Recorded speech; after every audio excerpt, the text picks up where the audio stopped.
लाडक्या बहिणींनो, आपण सुद्धा सकाळपासून वाट पाहतोय की लाडकी बहीण योजनेअंतर्गत आज वितरण झालं आहे का। अनेक लाडक्या बहिणींनी आपल्याला विचारलं की हे वितरण बंद झालं आहे का। अजूनही लाखो लाडक्या बहिणींचे पैसे आले नाहीत। तर लाडकी बहीण योजना मार्च एप्रिल हप्ता 12 तारखेला सुरू झालं, मग आज वितरण झालं आहे का हे थोडक्यात माहिती पाहूया की सगळ्या बायका म्हणजे सगळ्या ज्या बहिणी आहेत त्या अपात्र झाल्या आहेत का, किंवा ज्या लाडक्या बहिणींचे पैसे आलेच नाही त्यांचे हप्ते कायम बंद झाले आहे का। ही सगळी माहिती आपण व्हिडिओच्या माध्यमातून पाहूया। कारण लाडक्या बहिणींनो, खूप दिवसांपासून वितरण सुरू होतं, गेले 5 दिवस झालं वितरण सुरू आहे, मग आज मात्र वितरण झालेलं नाही, म्हणजेच वितरण थांबलं आहे का। तर लाडक्या बहिणींनो लक्षात घ्या, पहिल्या दिवशी फक्त 20% बहिणींनाच पैसे आले आहेत। वितरण अजूनही थांबलं नसावं, आपण एक पॉझिटिव्ह वेमध्ये घेऊया। कारण लाडक्या बहिणींनो लक्षात घ्या, 1,77,00,000 लाडक्या बहिणी की या योजनेचा लाभ घेत आहे, त्यामुळे आत्ता लगेच वितरण थांबले असं आपण आता घोषित नको करायला। कारण अजून 1-2 दिवस वाट पाहायला पाहिजे आहे। कारण अनेक लाडक्या बहिणी पात्र आहेत, मात्र त्यांच्या खात्यामध्ये पैसे जमा झालेले नाहीत। बघा लक्षात घ्या, 1,77,00,000 लाडक्या बहिणी आहेत व त्या संदर्भात ना कोणता GR निघाला, ना महिला व बालविकास विभागाकडून कोणी घोषित केले की पैशांचं वितरण झालेलं आहे। 12 तारखेपासून लाडक्या बहिणींच्या खात्यामध्ये पैसे जमा झाले, 16 तारखेपर्यंत पैसे मार्च व एप्रिलचे असे करत 3,000 रुपये जमा झाले, मात्र लाखो लाडक्या बहिणी आहेत की त्यांच्या खात्यामध्ये पैसे जमा झाले नाहीत। तुम्ही सुद्धा सांगा, तुमच्या खात्यामध्ये पैसे जमा झाले आहेत का।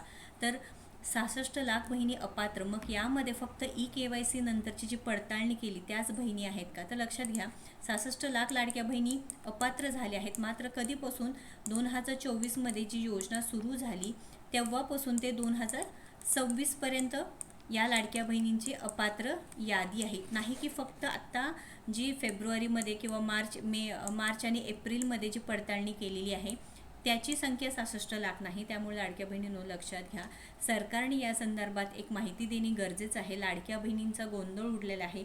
अनेक ठिकाणी म्हणजे जालनाच्या ठिकाणी सुद्धा एक अफवा पसरवली होती की लाडक्या बहिणींना पैसे जमा झाले नाही तर महिला व बालविकास विभागाकडे जा, त्यानंतर तिथे KYC करून देत आहे। तर असं काहीही झालेलं नाही, किंवा ऑनलाईन प्रकारेही कोणतीही KYCची प्रक्रिया सध्या तर सुरू झालेली नाही। जेव्हा सुरू होईल आपल्या चॅनलच्या माध्यमातून तुम्हाला सांगितलं जाणार आहे। त्यामुळे लाडक्या बहिणींनो, कोणत्याही अफवांवर विश्वास ठेवू नका। सध्या तर वितरण थांबलं आहे असं घोषित नको करायला, कारण थोडीशी वाट बघूया।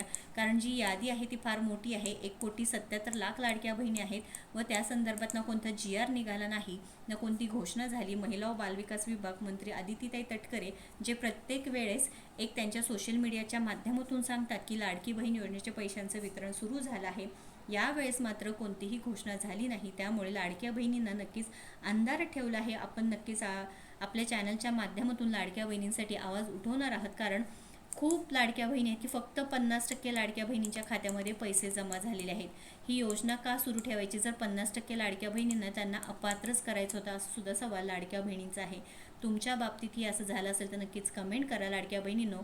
कारण आपण जर बोललो नाही तर गेल्या वेळेस आपण जेव्हा प्रत्येक वेळेस सांगत होते की आम्हाला eKYC साठी मुदतवाढ द्या किंवा आमची पडताळणी प्रक्रिया पुन्हा एकदा करा, तर त्यानंतर आपण जेव्हा आपल्या चॅनलच्या माध्यमातून आवाज उठवला त्यावेळेस नक्कीच सरकारने दखल घेतली व लाडक्या बहिणींचे पैसे सुद्धा सुरू झाले। तर लाडक्या बहिणींनो, तुम्ही नक्कीच कमेंट करून सांगायचं आहे तुमच्या हप्त्याचं वितरण झालं आहे का नाही।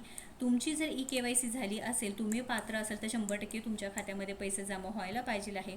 मात्र जे निकष आहे ते मगाच्या व्हिडिओमध्ये आपण टाकलेलं आहे, जर त्या निकषामध्ये तुम्ही बसत नसाल तर तुम्ही अपात्र ठरणार आहे। महत्त्वपूर्ण अपडेट जास्तीत जास्त लाडक्या बहिणींना शेअर करा व अशाच महत्त्वपूर्ण अपडेटसाठी आपल्या योजनेच्या चॅनलला फॉलो व सबस्क्राईब करा। धन्यवाद।